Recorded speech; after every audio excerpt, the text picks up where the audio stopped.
Oke, halo teman-teman, jumpa lagi bersama saya Burhan di channel YouTube saya Burhan Farm. Baik teman-teman, kali ini saya sudah melakukan pemangkasan. Ada batang anggur.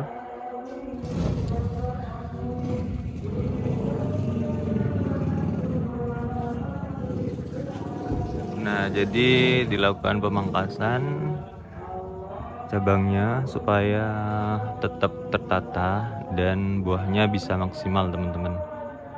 Ini buahnya, ini jenis Jupiter. Kalau yang di sini varian Gospi. Jadi tadi sudah saya potong juga daun yang menutupi buahnya supaya buahnya itu bisa terkena sinar matahari dan nantinya itu bisa warna buahnya itu bisa maksimal teman-teman. Oke. Ini juga ada varian Dixon yang kemarin sempat overdosis. Ini adalah cafe. Konsepnya cafe dan di atasnya ada anggurnya. Kalau kebun yang pertama ada di atas sana teman-teman.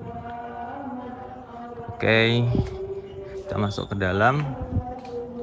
Jadi hari ini kita akan membahas terkait bagaimana supaya kita itu bisa menanam anggur dengan baik atau dengan profesional. Jadi gimana caranya kita bisa menanam anggur dengan baik. Nah, di sini saya juga masih belajar menanam anggur teman-teman. Jadi ada banyak hal yang masih belum saya tahu. Ini adalah varian Gospi teman-teman yang udah saya buahkan.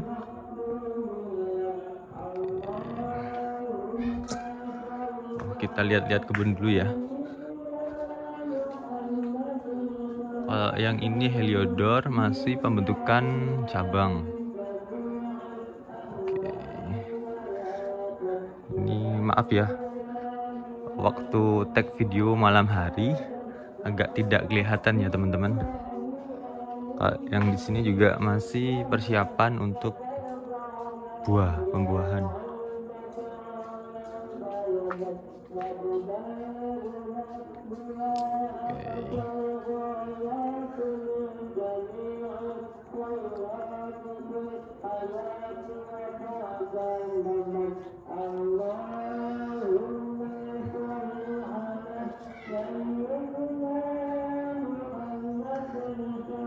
Oke, kita mulai aja ya teman-teman. Kita sharing malam hari ini terkait bagaimana cara kita bisa menanam anggur secara profesional atau menanam anggur dengan baik. Oke, yang pertama yaitu kita harus memilih lokasi yang tepat. Jadi anggur bisa tumbuh optimal di daerah yang panas. Nah, kurang lebih untuk penyinaran matahari membutuhkan 6-8 jam per hari.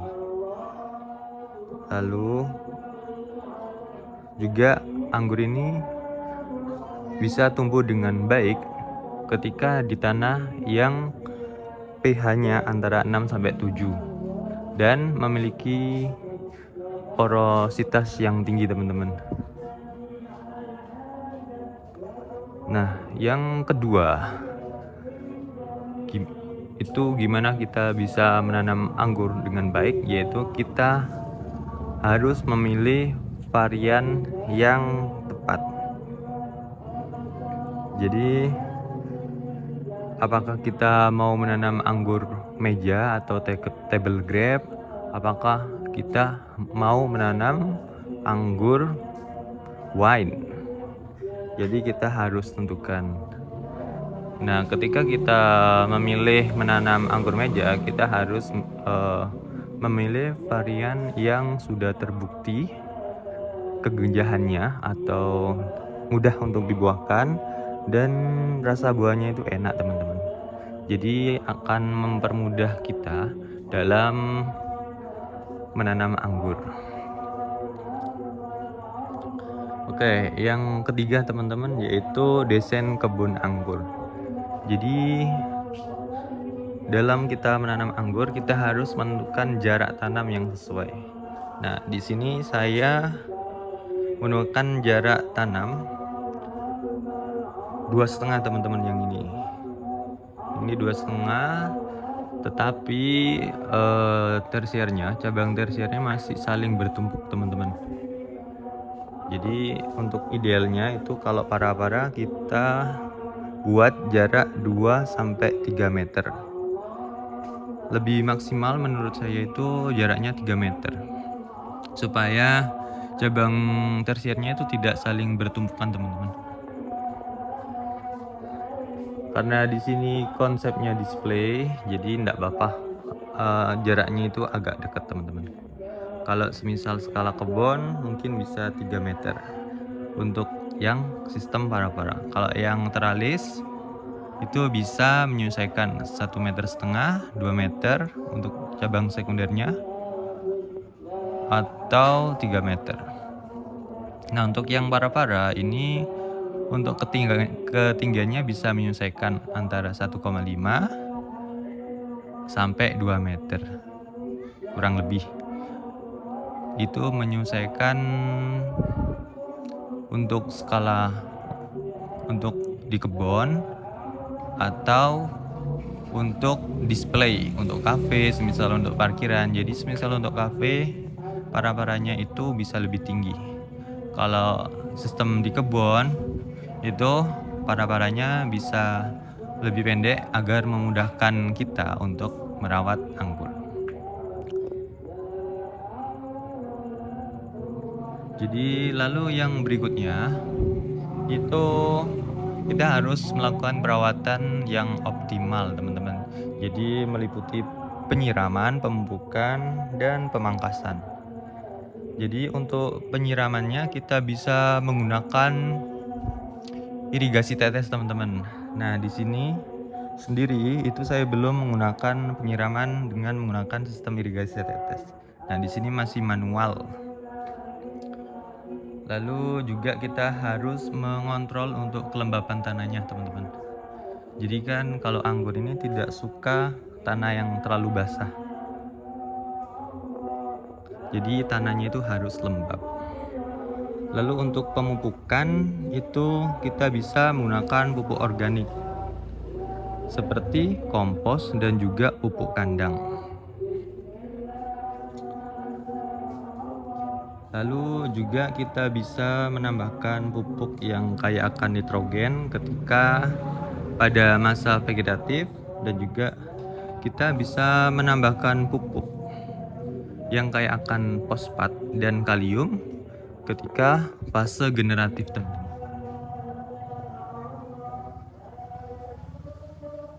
Lalu pemangkasan yang di sini tadi saya lakukan itu bertujuan untuk mengatur bentuk tanaman dan meningkatkan kualitas buah dan juga mencegah penyakit teman-teman.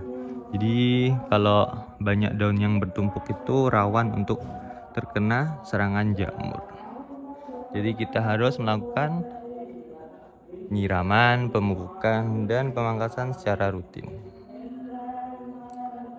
Lalu poin yang berikutnya yaitu terkait dengan pengendalian hama dan penyakit. Nah, biasanya pada anggur itu umumnya hamanya ada ulat daun, kutu putih, dan trips. Nah, kalau saya trips biasanya pakai demolis itu teman-teman, pakai insektisida. Kalau lalu untuk jamurnya kadang ada jamur kayak embun, tepung. Jadi biasanya saya menggunakan fungisida Amistar Top rutin.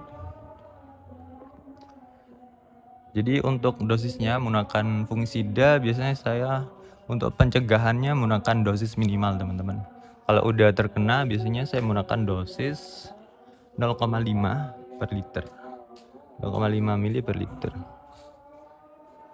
Jadi di sini, lalu yang berikutnya, biar anggur kita maksimal itu, jadi untuk meningkatkan kualitas buah itu dilakukan penjarangan.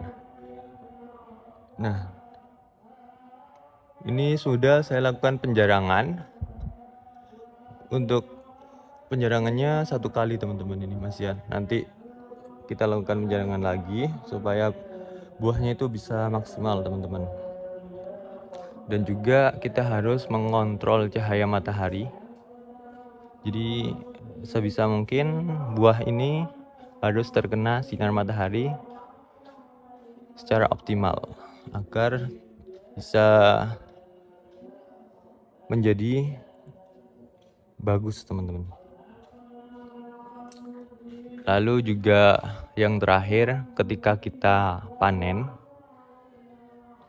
itu kita harus menghitung hari ketika kita pangkas atau HSP.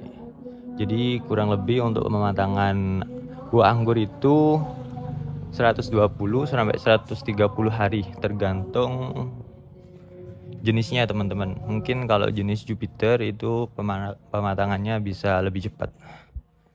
Ada jenis-jenis yang lain juga yang pematangannya bisa cepat, dan ada beberapa jenis juga yang pematangannya itu lama.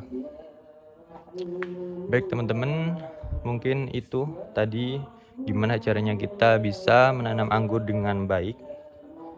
Yang pertama, kita harus memilih lokasi yang tepat. Yang kedua, memilih varietas anggur yang sesuai. Lalu yang ketiga, konsep desain kebun anggur itu gimana? Apakah di konsep untuk petik anggur, atau untuk kafe, atau untuk parkir mesin misalnya gitu. Yang keempat, yaitu perawatan secara optimal, meliputi penyiraman, pemupukan, pemangkasan, dan juga yang kelima, kita harus bisa mengendalikan hama dan juga penyakit.